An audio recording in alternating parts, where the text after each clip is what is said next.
And I know I've said before that knowledge is the most important thing, but the reality is if you don't have the strength or actually the health to back that up or even to function as a human being physically, then your knowledge and your mental strength doesn't really even matter.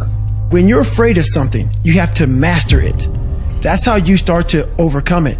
So what I realized, when I get to that point where I want to quit, everybody, they get to the point where they want to quit. This is what happens.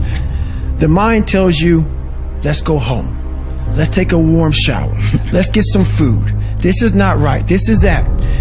If you cannot answer the questions at that moment, because your mind's going to start giving you all these questions. And if you can't answer them, you're going to quit. So that comes into play. And being big and strong is also totally useless if you're mentally weak and you quit. Now, being mentally strong should actually lead you to being physically strong, because if you are mentally strong, then you can work and train to become physically strong. If I didn't have the answer to respond to my mind and say why I'm here, why I'm doing this, you will always lose that fight. You have to have the response to what your mind is going to tell you. It is important in the area of motivating yourself, it's important to know why you're doing it. Because that mind will say, why bother? Why go through all this? This is too hard. No, throw in the towel. It's not worth it. But if you're mentally weak, then you will not hold the line on the good foods and the good workouts, and you won't get physically strong or healthy. So, can you be weak and strong at the same time? Yes, but I say be strong. Train your physical strength and exercise your mental strength by doing the right things, the hard things, the things you know you're supposed to do. Do them and be as strong as you can mentally, physically, and emotionally for yourself, for your team, for your family. Hold the line and be strong. Here's how you can handle that. Here's how you override that. Write down 5 reasons why you deserve it. Why do you deserve what you want? Why you? Why do you deserve it? What meaning and value will it bring to your life? What's so different about you that you deserve your goal or this goal? And when you write down those 5 reasons, when you have some down moments, and you're going to have them, when that conversation starts talking to you, and it's going to talk to you, what you will do is you can pull that out and read it, and it will build you up. It will be your rod and your staff to comfort you through some challenging moments, because you're going to have some. Life will knock you between the eyes. It will catch you on the blind side, come out of nowhere, stuff you can't anticipate that will knock the wind out of you. You want to give up. That's why it's important for you to work on yourself, listening to tapes, building yourself up, talking to yourself with power, feeling, and conviction, building yourself up day in and day out, because it's coming. Life will send you some curves you cannot anticipate. Nothing fails like success. You're successful, maybe it's in your health, maybe it's in your finances, maybe it's in your career, maybe it's in your family life, maybe it's in the way that you show up in the world. Awesome. You're in a really vulnerable place right now. It is one thing to be successful. It is another thing to sustain success over the coming decades. Is that not a powerful idea? I mean, let's go to the entertainment industry. It's very hard to be a one-hit wonder. Let's not knock a one-hit wonder. But it's even harder to become an iconic rock band or hip-hop band. Let's go to the arts. It is very hard to come up with your Sistine Chapel. Got it. It is even harder to become a Michelangelo. So are you playing the short game or are you playing the long game? This is rule number 2, or lesson number 2 that life has taught me. Play the long game. Aim for legendary. Don't just say, I want to be world class in my dominant pursuit for a little window of time. Say, I want to have the guts and the grit and the acumen and the mindset and the capability and the commitment to create enduring success. And that's why I say nothing fails like success. You look at the restaurant that is hot in your neighborhood right now. They're on the path to obsolescence if they're not really careful. Sure, they went from a little neighborhood shop that made beautiful pasta, that had great service, that had the owner on the floor, shaking your hand, getting to know your name.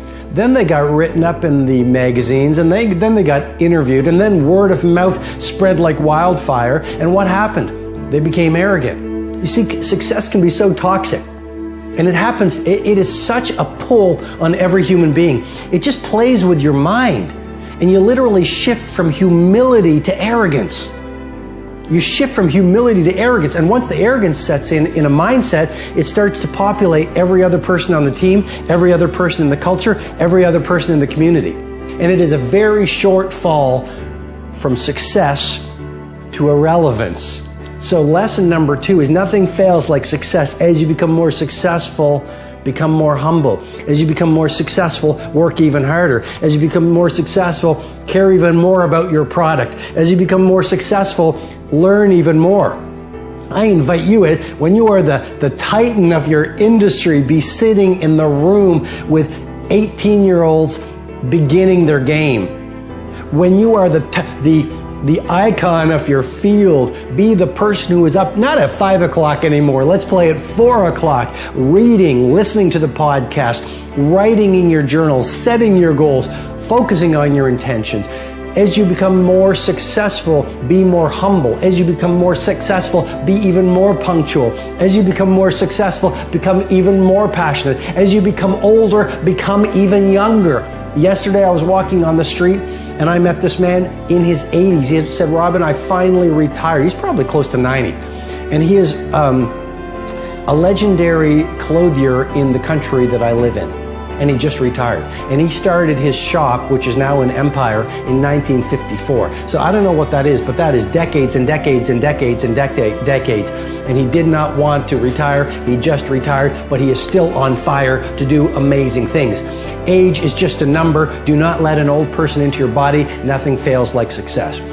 I think it's garbage because at some point we all bought into this lie that you got to feel ready in order to change. Yeah. We bought into this complete falsehood that at some point you're going to have the courage. At some point you're going to have the confidence, and it's total bullshit. Frankly, are we allowed to swear on this show? Okay.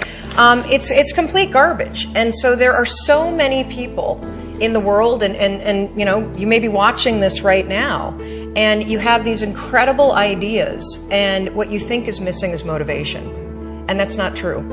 Because the way that our minds are wired and the fact about human beings is that we are not designed to do things that are uncomfortable or scary or difficult. Our brains are designed to protect us from those things because our brains are trying to keep us alive. And in order to change, in order to build a business, in order to be the best parent, the best spouse, to do all those things that you know you want to do with your life, with your work, with your dreams, you're going to have to do things that are difficult, uncertain, or scary, which sets up this problem for all of us. You're never going to feel like it. Motivation's garbage. You only feel motivated to do the things that are easy, right? Why do you think that is? Oh, I know exactly why that is. Because I've studied this so much, because for me, one of the hardest things to figure out was, why is it so hard to do the little things that would improve my life?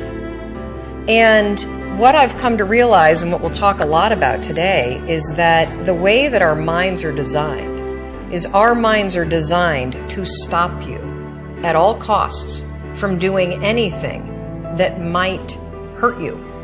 And the way that this all happens is it all starts with something super subtle that none of us ever catch. And that is with this habit that all of us have that nobody's talking about.